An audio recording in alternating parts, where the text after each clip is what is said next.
This cardboard box holds what I believe is one of my greatest treasures.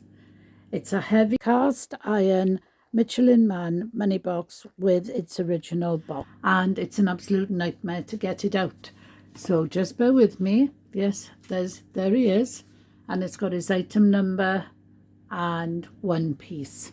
And if I can get him out of here in one piece, it'll be a miracle. So the first thing I'm going to do is move it right towards you, only because my cupboards will hit it if I try and take it off. There, I'll take that away.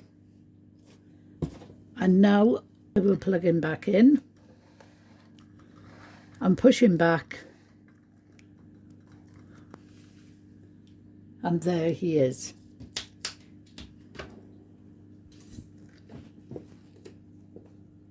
Stick Miss Piggy Bank there, so you remember who she is and who this is. Oh, and it seems to have stopped again.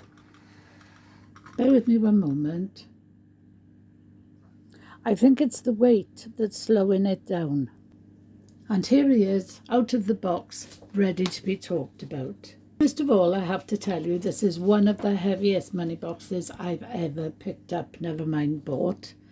And I'm absolutely in love with him, but I have been for years, even though I only got him on Sunday. Let me tell you, first of all, this, as I've already said, is a Michelin Man money box, complete with its original box. And that's always nice to have. The Michelin Man, whose official name is, I've got to get this right, Bibendum. Bibendum? I've never heard him called that, but apparently it's his name. He has been the mascot for Michelin tyres for well over 100 years. Now, at first glance, you might think he's made of resin or plastic, but he isn't. I don't know if I can do it with one hand. There. I'll bring him closer for you to have a look.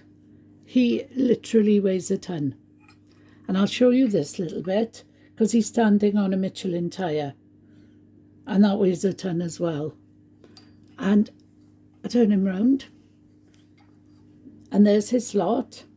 And there's the back of the banner that he wears round his front. And there is the thing that's been painted over, but I'd still be able to open it to get any money out. You can see the joins as well. Let's put him back. This one isn't particularly old. They've been making them for over 100 years in different shapes, forms, etc. and sizes, but this one is not very old. I think it's probably any time after the late 70s, early 80s, way up to maybe 2010. So somewhere in between there, this guy has been made. So it's actually made out of cast iron, and it's very heavy. And as you saw, there's a surprising amount of weight in it. When you pick it up, and you immediately realise it is a substantial piece, and it's standing proudly on what looks like the tyre, waving one arm and the sash sewing perfectly around his tummy. The original box, as you saw, is quite plain. There he is. And you can see it's quite a big box, and there's nothing except sellotape. And I think because it's an old box, it's had sellotape to reinforce it, but whoever idea it was to open it from the bottom, I'm not overly impressed with, but never mind. What I like about this piece is that it crosses over into several collecting hobbies.